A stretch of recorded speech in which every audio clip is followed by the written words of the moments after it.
IPL start అవ్వడానికి ఇంకో few days మాత్రమే ఉంది. సో నేను మా ఫ్రెండ్స్‌ని అడిగాను. ఈసారి మీకు ఏ టీమ్ స్ట్రాంగ్‌గా అనిపిస్తుందిరా అని చెప్పి. సో కొంతమంది ఆర్‌సీబీ, కొంతమంది ఎస్ఆర్‌హెచ్ అండ్ ఇంకో కొంతమంది ఎంఐ, సీఎస్‌కే అని చెప్పిర్రు. బట్ ఈ టీమ్‌ని ఆల్మోస్ట్ ఎవరు మెన్షన్ చేయలేదు. అండ్ నా ఒపీనియన్‌లో this might be the strongest team this IPL. Delhi Capitals. Let me tell you why. So బ్యాటింగ్‌లో చూసుకున్నట్టయితే పవర్ ప్లేలో స్టార్ట్స్ ఇవ్వడానికి కేఎల్ రాహుల్, పతుమ్ నిశంక ఉన్నారు. అండ్ మిడిల్ ఓవర్స్‌లో యాక్సలరేట్ చేయడానికి Tristan Stubbs, Axar Patel and Nitish Rana ఉన్నారు. అండ్ ఫినిషింగ్ కోసం David Miller, Ashutosh Sharma and Vipraj Nigam ఉన్నారు.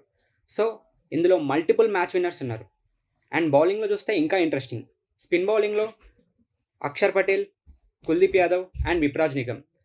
అండ్ ఫాస్ట్ బౌలింగ్లో అయితే వీళ్ళకి ఇంకా మంచి మంచి ఆప్షన్స్ ఉన్నాయి. Like Mitchell Starc, Lungi Ngidi, Natarajan, Aqib Nabi and Mukesh Kumar. So వీళ్ళకి ఫేసెస్లో వేయడానికి మంచి మంచి స్పెషలిస్ట్స్ ఉన్నారు. సో వీళ్ళు ఎలాంటి కాంబినేషన్ అయినా ట్రై చేయొచ్చు. So hype SRH, RCB, CSK, MI మీద ఉండొచ్చు. But Delhi Capitals is one of the most balanced squads ever. So మీ ఒపీనియన్లో ఈసారి ఐపీఎల్లో ఏ టీమ్ స్ట్రాంగ్గా అనిపిస్తుంది? కామెంట్స్లో చెప్పండి.